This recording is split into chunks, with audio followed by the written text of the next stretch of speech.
베드로전서 2장 5절 말씀. 너희도 산돌같이 신령한 집으로 세워지고 예수 그리스도로 말미암아 하나님이 기쁘게 받으실 신령한 제사를 드릴 거룩한 제사장이 될지니라. 아멘. 오늘 여러분과 함께 우리 그리스도인들의 변함없는 소중한 자산이자 은혜인 예배에 대해서 말씀을 나누고자 합니다. 여러분, 예배는 우리의 생명을 유지하는 생수와 같습니다. 예배를 제대로 드리지 못한다면 어떻게 될까요? 영적으로 영양실조가 걸릴 거예요. 영양실조가 걸려서 말라 비틀어질 것이 뻔합니다. 예배는 우리 믿음의 삶 가운데 가장 효과적이고 우리에게 하나님의 숨결을 느낄 수 있게 하고 하나님의 음성을 듣게 하고 또 우리의 마음을 하나님께 온전히 전해드릴 수 있는 가장 하나님께서 주신 큰 은혜입니다. 이럼에도 불구하고 요즘 예배에 등한히 하는 그런 모습들을, 그런 시대적 그런 아픔들을 보게 됩니다. 요즘 축소의 시대라고 하죠. 코로나19 이후로 많은 것들이 변했습니다. 탈세계화, 국수주의 확산 등 많은 그런 변화가 있습니다만 이 사회는 이미 축소의 그런 시대에 접어들었음을 보게 됩니다. 비근한 예로 국내 1인 가구가 1,000만 명을 돌파했다고 그래요. 그러니까 결혼 연령대가 높아지면서 독립 후 혼자 사시는 그런 미혼자들 늘고 또 이렇게 사람이 오래 살잖아요. 오래 사니까 이제 고령화가 이제 빠르게 진행되면서 1인 가구가 굉장히 많이 증가했는데 4월 9일자 행정안전부 주민등록 인구 통계를 보니까 지난 3월 기준으로서 전국의 1인 가구가 놀라지 마십시오. 1002만 1413가구라는 거예요. 1002만 가구. 그런데 우리나라의 전체 그 가구 수가 2,400만 가구밖에 안 되는 거예요. 2,400만 가구에 1,002만이니까 무려 그냥 그 5가구 중에 2가구 정도? 그거하고 조금 더 넘나요? 정말 어마어마한 수치입니다. 이렇게 자꾸 혼자만의 시간이 많아지다 보니까 모이는데 불편함을 느끼는 그런 경우도 보게 됩니다. 그래서 교회 공적 예배의 특성인 모여서 함께 예배함에 대해서 부담스러움을 느끼면 사람이 어떻게 되냐면 그걸 어떻게 하든지 합리화를 시키려고 하거든요. 그래서 합리화시키기 위해서 여러 가지 그 이유들을 가져다 댑니다. 시대가 변했고 또 혼자 예배 드려도 예배는 예배지 않느냐, 이렇게 자기 합리화를 하고 성경에 어디 꼭 같이 모여서 예배 드리라는 것이 있느냐 이런 얘기도 합니다. 그러나 여러분, 히브리서 10장 25절에 보면 이런 말씀이 있어요. 모이기를 패하는 어떤 사람들의 습관과 같이 하지 말고 오직 권하여 그날이 가까움을 볼수록 더욱 그리하자. 어떻게 해요? 모이기를 힘쓰자는 거예요. 모이기를 힘쓰자는 거. 모이는 것을 싫어하는 사람들이 초대교회에 있었어요? 없었어요? 있었습니다. 있었어요. 그들은 습관처럼 모이기를 없애려고 합니다. 왜 꼭 예배에 꼭 모여서 예배 드려야 돼? 그러나 성경은 분명하게 우리에게 말씀하고 있어요. 이럴 때일수록 서로 권하여 더욱 모이기를 힘쓰라. 예배의 자리에 나오라. 함께 예배하자. 여러분, 아무리 1인 시대, 축소의 시대라 하더라도 변하지 않는 진리가 있어요. 그 진리가, 여러분, 성경 말씀이 변합니까? 안 변하죠. 안 변합니다. 교회 공동체가 변합니까? 교회는 예수 그리스도가 머리 되시는데 그게 변합니까? 안 변합니다. 말씀은 세상이 변해도 변하지 않고요. 교회는 세상이 변해도 여전히 하나님께서 우리를 구원하시기 위해서 선물하신 공동체입니다. 이 교회 공동체를 통해서 강력하게 변하지 않는 성경에서 말씀하고 있는 거예요. 모여서 예배하라. 모이기를 패하는 어떤 사람들의 습관을 따르지 말라 말씀하고 있습니다. 이 예배 가운데 예수 그리스도는 우리의 구주가 되심을 서로 고백하고 예수 그리스도를 통하여 우리는 구원을 얻었음을 감사하고 하나님께 영광을 돌리는 것이죠. 이것이 교회의 머리 되신 예수님으로부터 얻어진 예배 가운데 얻어지는 하나님의 그런 어떤 우리에게 주신 특권입니다. 특권. 이 특권을 놓치면 안 돼요. 우리가 하나님 자녀 되었음을 확인하는 진리의 순간입니다. 이 예배의 순간에 내가 하나님의 자녀 되음을 확인하고 하나님께 감사하고, 사랑하는 여러분, 많은 변화들이 있지만 이 수많은 변화들 가운데 도리어 예수님과 더욱 깊은 관계를 형성하면서 예배에 승리하는 여러분과 저 되어주시기를 주님의 이름으로 축복합니다. 무엇보다 예배의 승리자가 되십시오. 예배를 사모하십시오. 내일 주일 예배가 있구나. 일주일 동안 내가 참 힘들게 살았는데 내일 주님을 만나는 그 예배의 자리에 내가 정말 최선을 다해서 정말 은혜의 시간이 되었으면 좋겠다 하는 그러한 사모함이 있어야 됩니다. 하나님과의 깊은 관계를 유지하기 위해서는 필연적으로 이 예배의 성공자가 되어야 되기 때문에 그렇습니다.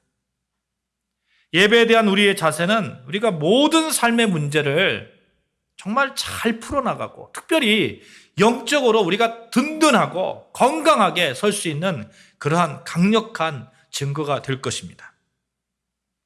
예배에 승리하는 자가 영적으로도 승리합니다. 예배에 승리하는 자가요, 삶 가운데 승리합니다. 예배에 등한히 하는 자는, 여러분, 예배에 등한히 하면 영적으로 건강해질까요? 영적으로 결국엔 무덤덤해지거든요. 결국에는. 토저라는 분이 있어요. 이분이 이런 얘기를 했어요. 삶의 문제는 영적으로 해결되어야 된다, 이런 얘기를 했는데, 여러분, 이 말에 우리가 동의하잖아요. 동의할 수밖에 없어요. 왜냐하면 삶의 문제를 육체의 문제로만 생각하면 그 다음에 오는 수많은 문제점들에 대해서 우리가 알고 있습니다. 여러분, 모든 삶의 문제를 육적으로 한번 생각해 보세요. 그럼 도덕이 설까요? 도덕이 무너집니다. 정신이 피폐해집니다. 인간의 존엄은 개인의 욕망에 덮여버릴 겁니다.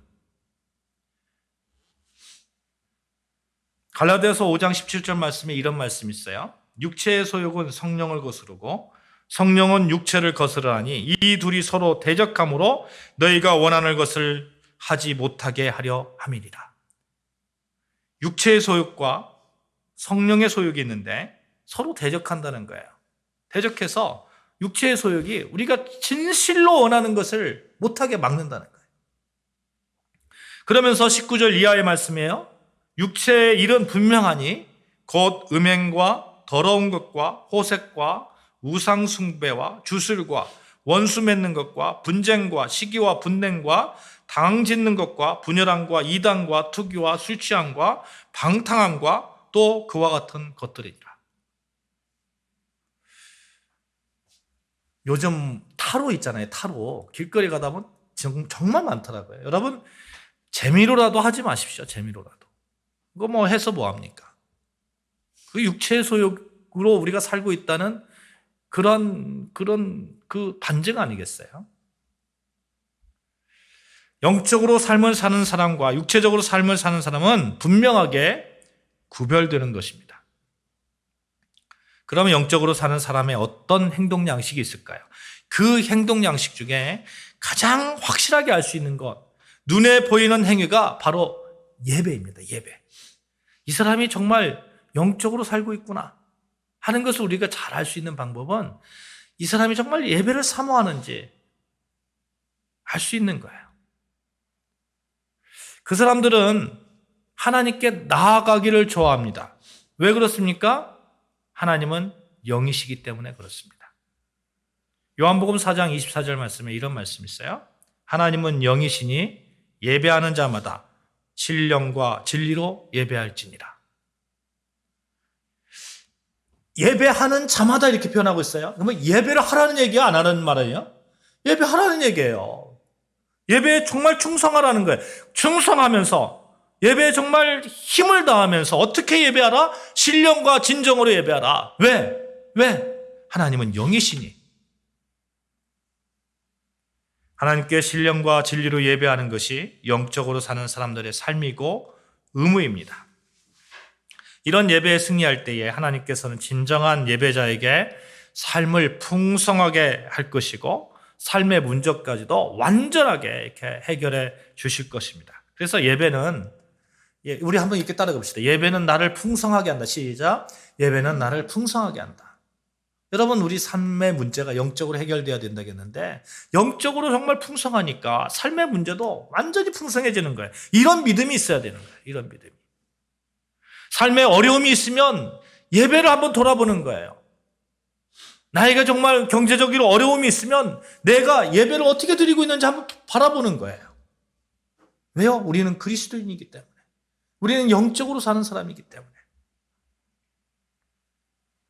삶의 문제를 해결하는 가장 확실한 방법은 예배의 승리자가 되는 겁니다. 예배의 대상은 하나님이고 우리가 신령과 진정으로 예배해야 되고 예배는 하나님께 기도와 찬양, 신앙 고백, 뜻과 정성이 담긴 헌신이고 하나님의 존귀와 영광을 돌리는 행위이고 하나님을 두렵고 떨림으로 섬기는 봉사하는 행위다. 수없이 많이 우리가 들었던, 우리가 알고 있는 내용이에요. 그런데 이 내용들에 대해서 우리가 진실로, 진정으로 우리가 드리고 있느냐 하는 거예요. 예배를 드릴 때도 찬송과 기도와 말씀과 봉헌과 성례를 합니다. 예배는 또 정기적으로 하나님께 약속드려서 드리는 예배도 있고 비정기적으로 드리는 예배도 있습니다. 수많은 예배에 대해서 우리가 알고 있어요. 알고 있는 것과 내가 정말 마음을 다해서 드리는 것과. 사랑하는 여러분, 우리가 정말 끊임없이 바른 예배, 온전한 예배를 드리는 것에 대해서 질문을 해야 됩니다. 하나님, 최고의 예배를 하나님께 드리는 것이 무엇입니까? 이 고민에 있어서 우리는 우리의 예배에 임하는 자세를 살펴보아야 된다는 거예요. 예배에 대해서 지금까지 들은 설교 수많이 많이 들었잖아요. 수백 편이 될 거예요, 아마. 또 예배를 통해서 우리가 하나님 앞에 나와 있습니다만 하나님은 무소부재하다고 이렇게 알고 있습니다만 그 예배가 얼마나 중요한지 우리가 늘 기억하면서 예배를 다시 내 삶 속에서 회복하자는 거예요. 예배가 하나님께 영광을 돌리는 행위라는 차원에서 보면 우리의 삶 전체가 하나님께 드리는 예배가 될 것이죠. 그죠? 하나님께 내 삶을 온전히 하나님께 영광을 돌리는 삶이다. 이런 그 맥락에서 본다면 우리 삶 전체가 예배가 된다는 거예요. 우리의 삶을 통해서 하나님께서 영광을 받으시면 그것이 바로 예배자의 모습을 사는 겁니다. 그러나 우리가 공적으로 하나님께 구별하여 드리는 이 약속의 시간, 이 공적 예배에 있어서 정말 최선을 다해야 되면 너무나 당연한 거예요. 하나님께 우리가 공적으로 이렇게 약속하고 드리는 예배도 잘 못 드리는데 다른 어떤 예배를 우리가 기대할 수 있겠습니까? 예를 하나 들어볼까요? 우리가 부모님이 계시잖아요. 부모님이 계시는데 부모님께 영상통화합니다. 그렇죠? 영상통화하죠. 전화도 합니다. 늘 부모님이 옆에 계시다는 것을 우리가 알고 있고 또 언제든지 영상통화나 전화나 얼마든지 우리가 찾아뵐 수도 있습니다. 그런데 우리가 시간을 내서 부모님 집에 간다고 생각할 때에 혹시라도 여러분 부모님이 걱정하실까봐 또 옷을 좀 깔끔하게 입지 않습니까? 그렇죠? 이발도 좀 하고 가능하면 선물도 사가지고 가는 거 아닙니까? 우리 부모님이 여수에 계세요? 여수에 계신데 여수 갈 때 그냥 아무렇게나 입고 가지는 않잖아요. 뭔가 이렇게 좀 준비하고 깔끔하게 마음 자세도 하고 혹시라도 걱정하실까 봐 그러잖아요. 마찬가지 아니겠어요? 한 주 동안 세상에 살면서 하나님을 기도와 찬송과 말씀으로 뵙고 지냅니다. 그러다가 우리가 거룩한 주일에는 하나님께 온 성도들이 함께 모여서 예배 드리기 위해 모입니다. 이때에 예배를 대하는 자세가 달라질 수밖에 없어요. 달라져야 됩니다. 예배는 하나님이 보고 계시고 예배 가운데 하나님과의 아주 친밀한 만남이 있기 때문에 그렇습니다. 이 만남의 기쁨을 사모하면서 준비하는 그런 예배를 드려야 되지 않겠어요? 여수에 제가 내려갑니다. 부모님 있는데 한 12시쯤 갈 것 같아요. 12시에. 근데 막 한 1시, 2시도 안 가. 부모님 걱정할까요? 안 갈까요? 우리가 약속한 시간이 있어요. 약속한 시간. 하나님과의 약속입니다. 잘 준비된 예배자의 모습이 없으면 예배당을 찾아와서 하나님께 예배 드린다고 하더라도 하나님과의 만남의 경험을 느끼지 못하는 거예요. 예배를 사모하는 마음이 있어야 됩니다. 어떤 분이 이런 얘기를 해요. 아니, 교회 온 것만 해도 기특하지 않아요? 그런 말씀하시는 걸 들어봤어요. 그거 초신자한테 듣는 얘기 아닙니까? 초신자라면, 이제 예수님을 처음 만난 분들이라면, 그럴 수도 있을 것 같아요. 교회 온 것만 해도 감사하고, 교회 온 것만 해도 기쁘고. 근데 우리 초신자 아니잖아요. 이제는 예수 그리스도를 닮아 장성한 분량까지 나아가야 되는 그런 신도잖아요.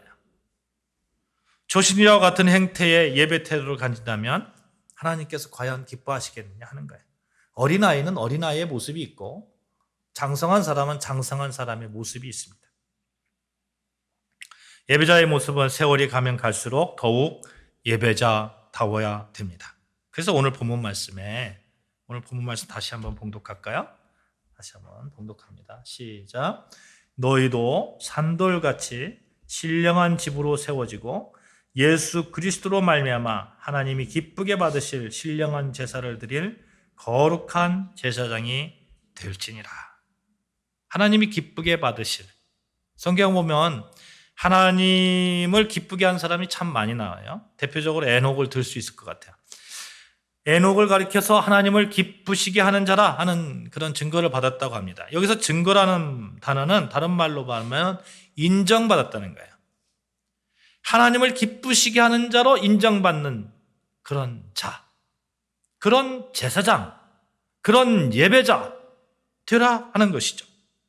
사랑하는 여러분, 여러분과 제가 하나님이 기쁘게 받으실 신령한 예배를 드리는 거룩한 제사장이 되시기를 주님의 이름으로 축원합니다. 아멘. 우리는 제사장이에요. 제사장, 예배 드리는 자예요. 사실 우리가 살고 있는 이 시대는 극도의 이기주의 시대입니다. 모두가 자신을 기쁘게 하기 위해서 살아가요. 어찌 보면 현대인들의 많은 부분이 자기 자신이 예배의 대상입니다. 그러나 그리스도인은 오직 하나님만이 예배의 대상임을 믿습니다. 아멘. 그 예배의 대상, 하나님을 향한 제사장, 여러분과 저라는 겁니다. 근데 거룩하다는 말이 있어요. 거룩한 제사장이 될지니라 이렇게 말씀합니다. 거룩하다는 건 죄가 없다는 얘기잖아요. 죄가 없다는. 그러니 이제 문제가 생겼던 거예요. 뭐냐면 우리가 죄인인데 어떻게 거룩한 분 앞에 나아갈 수 있을까? 거룩한 제사장이 될 수 있을까 하는 거예요. 어떻게 예배를 잘 준비하는 것 할 수 있을 것 같아요. 그런데 내가 죄인인데 어떻게 거룩한 제사장으로 나아갈 수 있을까? 여러분, 우리가 죄의 문제를 어떻게 해결할 수 있습니까? 우리가 어떻게 해결할 수 있습니까? 그래서 누구든지 그리스도 예수 안에 있으면 새로운 피조물이라. 이전 것은 지나갔으니 보라 새 것이 되었다. 우리가 예수 그리스도를 붙들 수밖에 없는 거예요. 예배를 드리기 위해서는 예수 그리스도를 붙들 수밖에 없는 거예요. 예수 그리스도의 십자가 보혈에 의지해서 죄를 회개하고 죄 쓰심 받고 용서받고 죄 용서받으면 죄의 문제가 해결되면 하나님께 나아갈 수 있는 그런 자격을 얻고 거룩한 제사장이 될 수 있으니 예수님 붙들고 일주일 동안 매일 예수님 붙들고 살아가는 거예요. 그리고 주일날 주님 앞에 나와서 주님, 내가 예수님 붙들고 일주일 동안 이렇게 거룩한 모습으로 살아가려고 노력했습니다. 하나님 앞에 내어놓는 겁니다. 한 주간의 제사장으로 살아왔던 그 예수님 붙들고 거룩하게 살려고 했던 그 노력들 주님 앞에 내어놓는 거예요. 사랑하는 여러분, 예배를 드리기에 앞서서 우리가 거룩한 제사장으로 나아가기 위해서 무엇보다도 준비가 필요하는데 예수 그리스도의 보혈의 피를 의지하는 그 준비가 필요한 거예요. 그 준비가 있어야 됩니다. 삶 속에서 찌들 대로 찌든 죄의 먼지를 털어버리는 그런 준비가 필요합니다. 예수 그리스도의 보혈을 한 주 동안 잡고 세상 속에서 살아가는 그 준비가 필요한 거예요. 그래서 주일날 거룩한 예배를 드리는 그 예배의 시간은 온전히 한 주간의 그런 시간을 다 드리는 거예요. 예수 그리스도 보혈의 피로 내가 이렇게 씻음 받고 주님 붙잡고 살았습니다. 그 모든 것을 다 하나님께 올려드리는 거예요. 로마서 5장 1절 말씀에 보면 그러므로 우리가 믿음으로 의롭다 하심을 받았으니 우리 주 예수 그리스도로 말미암아 하나님과 화평을 누리자. 하나님과 화평을 누리기 위해서 어떻게 하자고요? 우리 주 예수 그리스도로 말미암아. 로마서 6장 17절 말씀에 보면 하나님께 감사하리로다 너희가 본래 죄의 종이더니 너희에게 전하여 준 바 교훈의 본을 마음으로 순종하여 죄로부터 해방되어 의의 종이 되었느니라. 우리가 죄의 문제를 해결하고 나아갈 수 있는 방법 하나님께서 이미 충분히 우리에게 주셨어요. 예수 그리스도 붙들면 되는. 그러면 거룩한 제사장이 될 수 있습니다. 그래서 예배를 드린다는 사실은 예수 그리스도로 말미암아 우리 죄가 완전하게 씻어졌음을 확인하는 것이고 거룩하신 하나님의 임재 앞에 담대하게 나아갈 수 있음에 감사하는 겁니다. 그래서 이 예배의 시간에는 감사가 있는 거예요. 주님 참 감사합니다. 나 같은 죄인을 예수 그리스도의 보혈의 피로 말미암아 하나님께 나아갈 수 있는 거룩한 제사장으로 삼아주시니 감사합니다. 사랑하는 여러분, 예배 드림에 예수 그리스도의 보혈의 피로 씻음 바 된 그 준비함을 삶 속에서 늘 가지시기를 주님의 이름으로 축복합니다. 아멘. 예배 드림에 있어서 무엇보다 선행되어야 되님이 거룩함인데 그 거룩함을 해결할 수 있는 방법은 예수 그리스도의 보혈의 피밖에 없다는 거예요. 여러분 예배 드리고자 하는 열망이 언제 일어나는지 아십니까? 바로 죄 용서부터 시작됩니다. 죄인이 죄 용서받았을 때 제일 먼저 하는 것이 바로 하나님께 예배 드리는 행위입니다. 그래서 예수 그리스도로 말미암아 죄 씻음 받는 그 은혜를 늘 경험하면 늘 예배 드릴 수밖에 없는 거예요. 예배자의 삶을 살 수밖에 없는 거예요. 오늘 본문을 쉬운 성경에서 이렇게 얘기해요. 여러분도 산돌처럼 거룩한 성전을 짓는데 사용되시기 바랍니다. 산돌이 누구예요? 예수 그리스도잖아요. 예수 그리스도. 예수 그리스도처럼 성전으로 사용되어야 되는데 그러기 위해서 반드시 거룩한 것, 죄 용서함 받는 것, 예수 그리스도의 보혈의 피로 받는 것, 이 감사함이 우리 삶 가운데 있기를 바란다는 거예요. 이렇게 그 예수 그리스도의 보혈의 피로 죄의 문제가 해결된다면 정말 잘 우리가 예배자의 모습으로 준비되지 않겠어요? 예배는요, 어떻게 보면 예배를 준비하는 건 습관과 같아요. 늦는 사람은 항상 늦더라고요. 어느 순간에 이렇게 탁 그런 행위를 끊어버리는 행동이 필요합니다. 담배 피워보신 분들은 알 거예요. 담배를 끊기 위해서, 그래, 내일 한 가지 끊고, 하루에 20가지 폈다고 봅시다. 20가지 폈는데, 내일 19가지 끊고, 18가지 끊고, 이게 안 돼. 그냥 어느 순간 탁 끊어야 돼요. 어느 순간. 마찬가지로, 우리가 어떤 잘못된 습관이 있으면, 예배를 준비하는 데 있어서 잘못된 습관이 있으면, 그냥 하루아침에 그걸 잘못됐다고 생각하면 탁 끊어버려야 되는 거예요. 주일 예배 컨디션을 위해서 토요일날 저녁에 너무 늦게 자는 거 있잖아요. 새벽 3시에 잔다. 그러면 주일날 일어나기 힘들잖아요. 알았어요. 그걸 인지하고 있어요. 그러면 탁 끊어버리는 거예요. 주일날 예배에 위한다고 토요일날 모여서 시간 가는 줄 모르고 밤늦게까지 그렇게 한두 시간 어떻게 일어납니까 아침에. 내일 예배가 있다. 거룩하신 하나님께 나아가는 시간이다. 하나님과 약속한 시간이다. 그렇다면 사랑하는 여러분, 오늘부터 예배를 잘 준비하는 거예요. 그렇게 하나님과의 만남, 은혜의 시간을 사모하시기를 바랍니다. 할 수 있잖아요. 우리가 할 수 있습니다. 예배에 집중할 수 있고, 말씀에 집중할 수 있고, 찬양에 집중할 수 있고, 기도에 집중할 수 있고, 그러니까 온전히 하나님과의 만남에 집중할 수 있습니다. 만약에 예배가 실패하면 이 죄에 계속해서 빠지거든요. 참된 예배는 죄의 용서의 경험이 이렇게 있어서 하나님께 감사하는 것이다. 예수 그리스도의 보혈의 피로 덧입은 바 됨에 감사하는 것이다. 거룩한 제사장으로 나아가는 것에 대한 감사다. 거룩한 제사장으로 서 있음에 확인하는 것이다. 라는 것을 말씀드렸습니다만, 이 성경에 보니까 예배에 하나님께 나아감에 있어서 굉장히 위기에 처해 있던 한 사람이 있습니다. 이 사람이 누구냐면 다윗이라는 사람인데요. 시편 51편 17절 보면 하나님의 구하시는 제사는 산란한 심령이라 하나님이여 상하고 통회하는 마음을 주께서 멸시하지 아니하시리로다.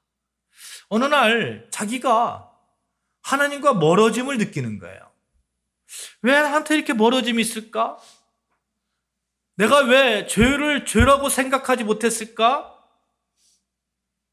생각해 보니까 아찔한 거죠. 아찔한 거예요. 다윗이 그렇잖아요. 다윗이 어려서부터 예배자의 삶을 살았어요.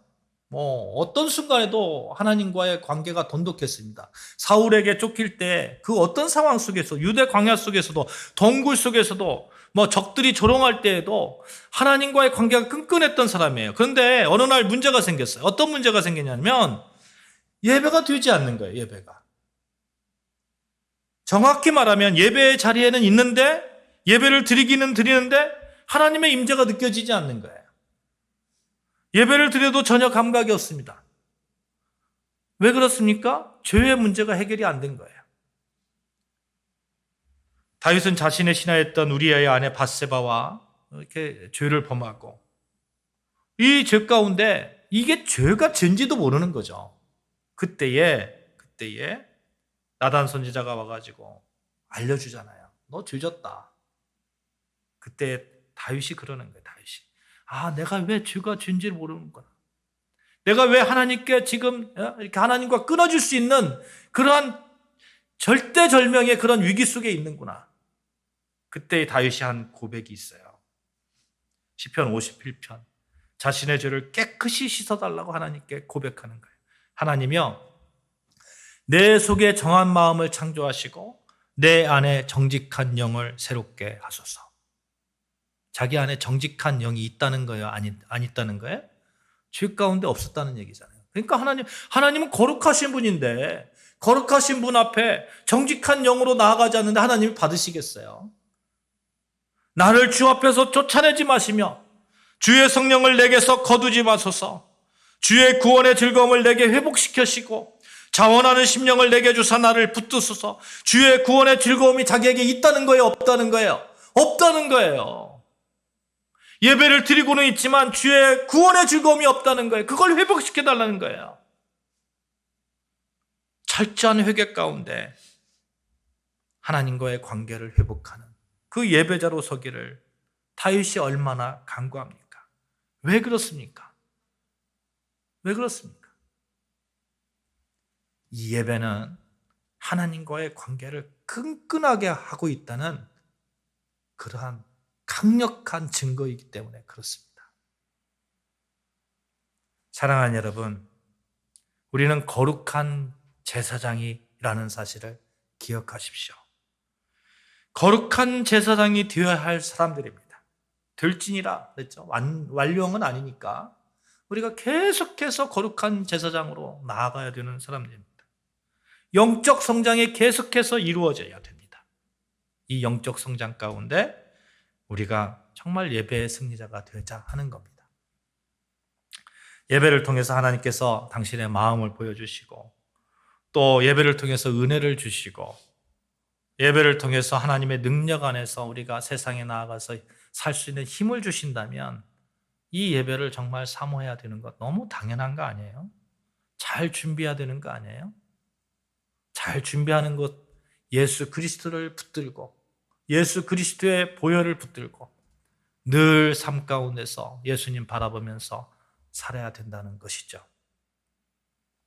사랑하는 여러분, 예수 그리스도를 늘 붙들고 예수 그리스도의 보혈 안에서 잘 준비된 예배자의 삶을 사시기를 주님의 이름으로 축복합니다. 그렇게 하루하루 멋지게 살아가시다가 이 주일날 하나님과의 만남 가운데서 온전한 하나님의 은혜를 받으시는 여러분과 저 되어주시기를 주님의 이름으로 축복합니다. 기도하시겠습니다.